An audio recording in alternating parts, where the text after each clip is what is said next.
Hello friends and welcome to Ravi Maja. मैं प्रसाद जादव आज आपको लेके जा रहा हूँ एक जर्नी के ऊपर जिसमें मेरा हेयर ट्रांसप्लांट सर्जरी होने वाला है आज। इसलिए मैं निकला हूँ मुंबई को और मैं चाहता हूँ कि आप लोग मेरे साथ में रहें पूरे सर्जरी के टाइम, आप देख सकें।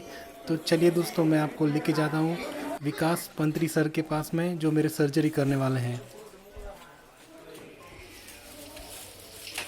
Hello friends, I have taken the metro from Ghatkopar towards Versova.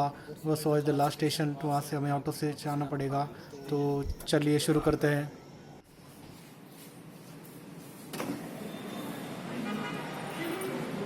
चलिए फ्रेंड्स, अभी हमें जाना है फोर बंगलोज की तरफ यहाँ से।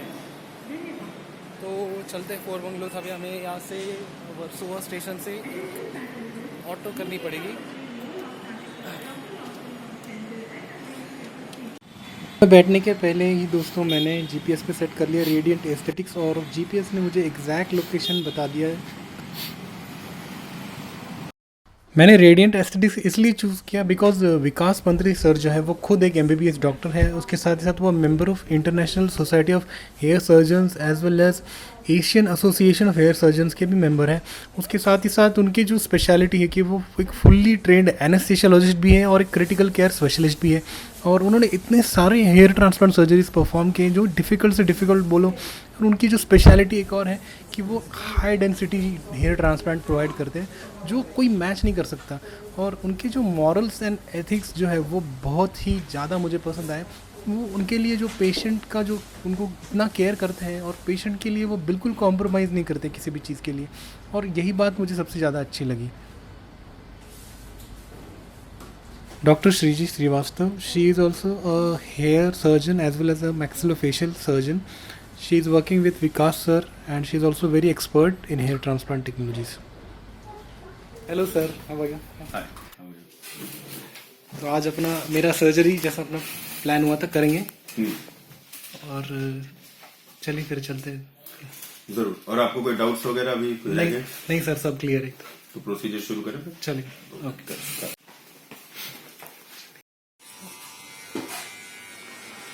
अभी आई भी लगाने वाले हैं यहाँ पे।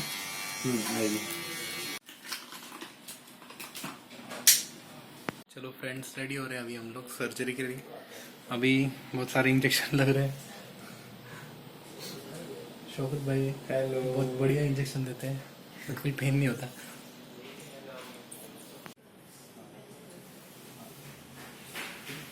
तो 1 घंटे में निकाल देंगे ना, हो जाएगा तो फिर स्टिचिंग हो जाएगा। ये तो इधर ही लेना है।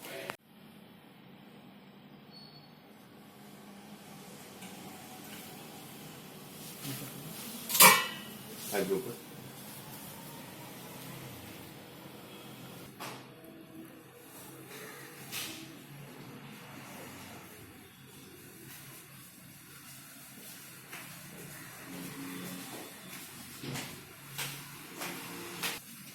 ये अपनी फ्रंट हेडलाइन जाएगी। ये हमारी फ्रंटालिस मसल होती है, आइब्रोपली। इस मसल पे बाल कम नहीं आते। हमें इन क्रीजेस के ऊपर है ना, इसकी इंसर्शन में वर्क करना है, करेक्ट। इस we'll keep it slightly irregular so that it looks natural. Now this is your own side locks. इसको मैं यहाँ से कनेक्ट करूंगा। ये मेरी लगाई हुई साइड लॉक्स रहेंगे ताकि in total it should come in area. This side locks होता है, ये बालों के रूट आएंगे, बाल नीचे तक आएंगे बराबर। यहाँ पे हम अपनी लगाएंगे, पीछे वाली आपकी है ताकि टोटल इन टोटल आए। ये आपकी आंखों के पुतलियों के बीच में से मैंने पार्टीशन लाइन खींची so that you can take a combing hair. ये वाले बाल नीचे जाएंगे, ये वाले बाल इधर आएंगे। फ्रंट डेंस रखेंगे, हाई डेंसिटी, ताकि सी थ्रू ना आए। एंड ये वाली पार्टीशन जाएगी ताकि आप इस तरफ भी पार्टीशन ले सकें। You can take partition both sides, you can take spike also. The concept is that you are free to take any kind of hair style you want. और सर यहाँ पे जो कम हो रहा है उसका, यहाँ पे जो बाल हैं, जहां जहां पे वर्केबल गैप्स रहेंगे इधर, वहां लगा सकते हैं। अदरवाइज क्या होगा, ये बालों की मिनिएचराइजेशन हो गई, पतले हो गए। एक सुई मारेंगे, 4 कट जाएंगे। In order to implant more hair we don't want to do more damage. What we will do when I wear my microscope, we will just take an overview of this area, कहां पे workable gaps लगे वहां पे बाल लगे। Otherwise routinely PRP and medication therapy. तो this transplant shall extend to this. If you see my marking is already here, है ना, यहां तक एक्सटेंड हो गया। ठीक है। Look at my, yeah, थोड़ा सा और 6 डिग्री। अब पूरा देखिए। The concept of taking photos in every angle is so that we get to know you're looking natural from every angle possible. I can plan out the shooting in that way. ये operation theatre है हमारा, यहाँ पे मेरा जो है surgery यहाँ पे अंदर होने वाला है, तो अंदर देखते हैं सामने का। ये ऑपरेशन थिएटर जहाँ पे मेरा ऑपरेशन होने वाला है, यहाँ पे ये जो बेड है ये स्पेशल हेयर ट्रांसप्लांटेशन बेड है, और ये कलेक्शन एरिया, और ये स्पेशल सर्जिकल लैम्प्स जो प्रॉपर लाइटिंग प्रोवाइड करते हैं, और क्लीनलीनेस एंड हाइजीन बहुत बहुत ध्यान रखा जाता है ताकि किसी बात से कहीं पे भी आपको कोई इन्फेक्शन होने का चांस ना रहे, इसलिए कलेक्शन सेंटर्स है ये। और ये ट्रेन्ड स्टाफ है जो असिस्ट करते हैं सर को। स्पेशलाइज्ड लाइट्स है और टोटल एक एम्बियंस, और ये एनेस्थेशिया मशीन्स जो एनेस्थेशिया देने के लिए काम में आती है। मार्किंग किया है सर ने, और ये बहुत ही परफेक्ट और एनाटॉमिकली उन्होंने परफेक्शन देख लीजिए आप, मतलब ये जो मार्किंग लाइन है यहाँ तक मेरे हेयर्स जो है उसके रूट्स आएंगे। एनेस्थेशिया दिया जा रहा है, छोटे सिरिंज होते हैं जो इंसुलिन सिरिंज जो होते हैं उसमें से एनेस्थेशिया के ब्लॉक्स दिए जाते हैं। तो स्टार्टिंग में थोड़ा पेन होता है, लेकिन बाद में जैसे एनेस्थेशिया एक्टिवेट हो जाता है तो पेन नहीं होता है।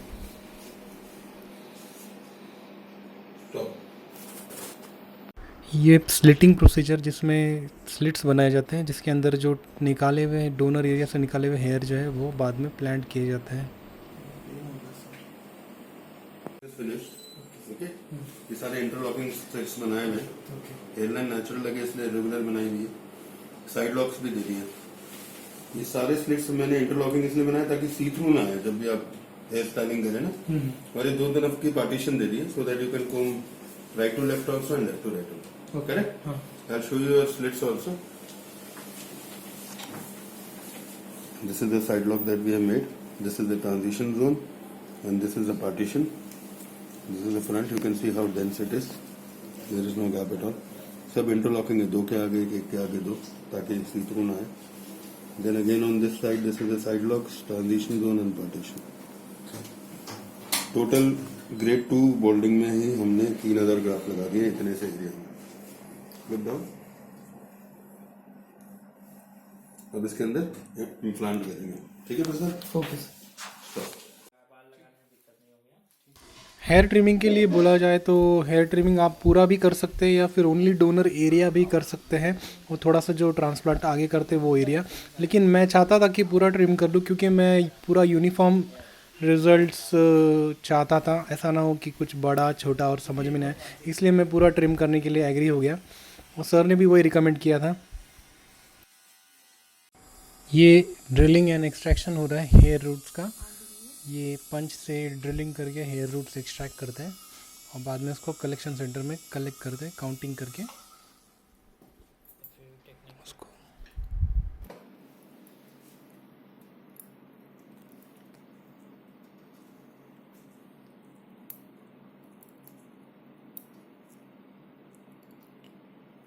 डॉक्टर तहसीन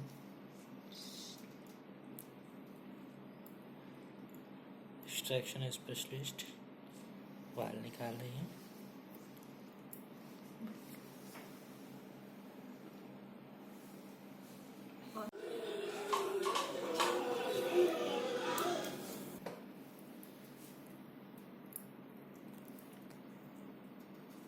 फ्रेंड्स, ये कलेक्शन किया हुआ ग्राफ्ट्स है जो सॉर्ट किया जाता है अकॉर्डिंग टू द ग्रेड। जो 2 या 3 ग्राफ्ट्स होंगे उसको अलग सॉर्ट करते हैं और सिंगल ग्राफ्ट्स को अलग सॉर्ट करते हैं, फिर बाद में इसको ट्रांसप्लांट करते हैं।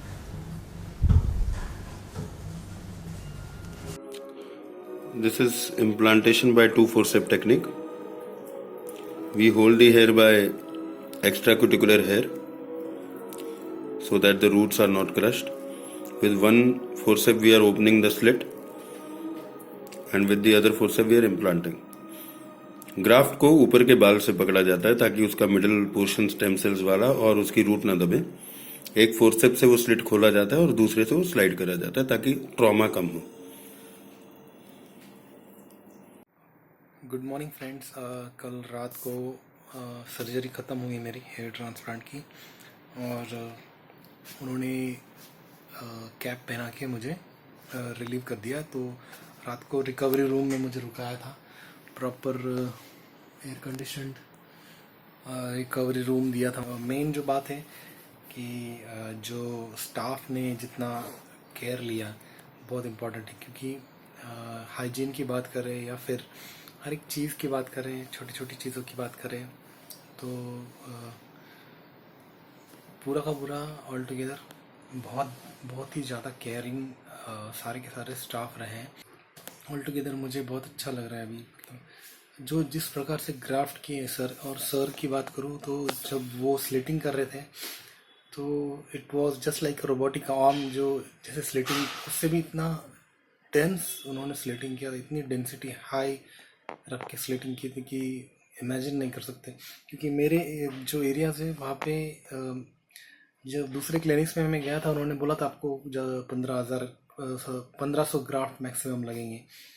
तो सर ने इतने से, मतलब जो मेरा ग्रेड 2 बाल्डिंग एरिया है वहाँ पे उन्होंने 3000 ग्राफ्ट्स लगा दिए। तो ये मतलब इतना उन्होंने डेंस ट्रांसप्लांट किया है कि मैं बता नहीं सकता। तो अभी मैं बहुत एक्साइटेड हूँ मेरे रिजल्ट्स के लिए। जब मेरे रिजल्ट्स आएंगे मैं बहुत एक्साइटेड हूँ मेरे रिजल्ट्स के लिए। तो अभी फ़िलहाल मैं वॉशिंग हुई हेयर की, उसके बाद में मैं सर से बात करूँगा जो पोस्ट ऑपरेटिव केयर क्या क्या है वो, और फिर मैं निकलूँगा घर के लिए। और आपको अगर अच्छा लगा होगा, अगर आपको कांटेक्ट करना होगा या किसी को हेयर ट्रांसप्लांट कराना होगा, तो मैं सर का नंबर नीचे या स्क्रॉल कर रहा है यहाँ पे भी कर सकते हैं, या डायरेक्टली डिस्क्रिप्शन में भी मैं उनका कांटेक्ट नंबर दे दूँगा। तो आप उनसे कांटेक्ट करके अगर आप करना है तो best place I would say in India is best person I would say to do the surgery is Vikas sir, because उनका जो एक्सपीरियंस है वो कोई मैच नहीं कर सकता। जो उन्होंने, उनका जो हाथ है, उनका जो एक्सपर्टीज है, it is just ट्रेमेंडस। I am just very much impressed. Okay friends. अभी इंस्ट्रक्शन में हमने सारा लिखा हुआ, मेंशन करा हुआ अपने पूरे पोस्ट ऑपरेटिव 9 महीने से 1 साल तक क्या करना है। पहले आपके लिए जरूरी है first 5 days you have to take this antibiotic course, I have already mentioned. तो आप इसे कैसे करेंगे, breakfast lunch dinner. So this tablet breakfast lunch dinner के 1 घंटा बाद, दिस टैबलेट लंच के 1 घंटा बाद, दिस टैबलेट ब्रेकफास्ट और डिनर के 1 घंटा बाद। ये जो एंटासिड है ये 1 घंटा पहले लेंगे हम ब्रेकफास्ट और dinner. For next 5 days you'll be doing only this, sleeping with 2 pillows below your head. ठीक है, सर सीधा रखे, ज्यादा करवट लेनी अवॉइड करिए। एंड हर घंटे आपको ये नॉर्मल सलाइन सर पे डालना है अगले 4 दिन में। अभी घर जा रहा हो तब तक तो you can wash your body normally, घर जाने में कोई टेंशन नहीं। यहाँ से आपने जैसे सलाइन डाला आप घर चले जाइए, उसके बाद वहाँ पे घंटे के घंटे नॉर्मल सलाइन उन्होंने ट्रांसप्लांट कर दिया। क्योंकि अभी मैं 7 बजे तक पहुंचूंगा सर। नो इश्यू, वो यहाँ से स्प्रे करके भेज देंगे। एंड बेटाडिन जो है सुबह शाम पीछे लगेगा डोनर एरिया पे, करेक्ट। 4th डे के बाद में आप अपना हेड वॉश चालू कराएंगे, जो आपको हमने सिखा दिया है कैसे करना है जॉनसन बेबी शैम्पू से। And then onwards your this thing will start, hair की मेडिकेशन। ये मैं आपको 4थे दिन पे जब आप मेरे पास रिटर्न आएंगे पूरा समझाऊंगा कैसे यूज करनी है, कौन सी टैबलेट कब खानी है, कौन सा लोशन कब लगाना है। First for this 5 days you have to concentrate on your post of antibiotics, ताकि इन्फेक्शन बिल्कुल भी ना हो, करेक्ट। आप अब ये फॉलो करेंगे, 4थे दिन मेरे पास आएंगे, will do another head wash for you. आज तो बेटाडिन स्प्रे हो गया, 4थे दिन पे will do another head wash for you, and then I will explain you ये सारी मेडिकेशंस कैसे लेनी है। और यही कंटिन्यू रहेंगी 3 महीने तक, उसके बाद में मेडिकेशन चेंज करानी शुरू कर दूँ। अंडरस्टूड? ये ब्रेकफास्ट लंच डिनर का सीक्वेंस याद रखिएगा। ओके, ठीक है, चलिए, all the best. Thank you sir.